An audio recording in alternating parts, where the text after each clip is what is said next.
Post Classic, the big entries I think are a little slightly disappointing, but I've got a suspicion that some people have possibly been put off by the fact that Ryan and Guy are riding. And they probably think, what the point? But without a doubt, they add to the event.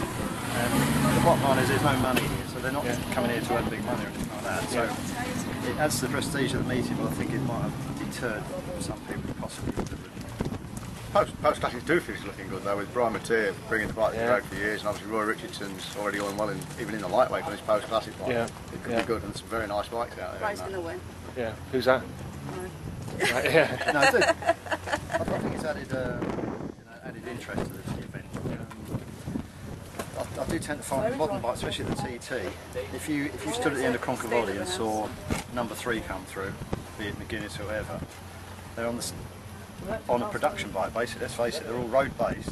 You can't really tell at 160, 170 mile an hour whether he's on super bike, super stock or super sport. I've said that. You stand at Union Mills and see Locker or McGuinness on a 600 super bike, super sport.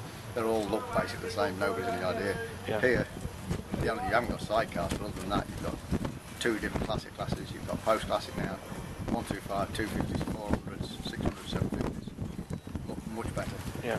And I think over the years, I think also there tends to be more and more spectators here now for the Manx Grand Prix. It's a bit of a festival, isn't it, really? Yeah, yeah.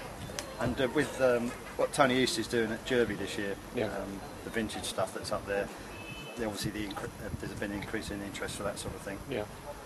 Okay. And basically the people with the older bikes, they feel out of place at the TT now. Yeah. Definitely. Yeah. Okay. As for the lightweight class, there's mixed emotions in the lightweight class as to how it should be done. The possibility would probably be to have numbers 1 to 20 actually have it as a TT for the 250s, and then numbers 20 to 40, say Manx Grand Prix 250s. Wouldn't be too difficult to do it all on the same grid, as a split grid, and then you actually enter as either the Manx Grand Prix or the TT.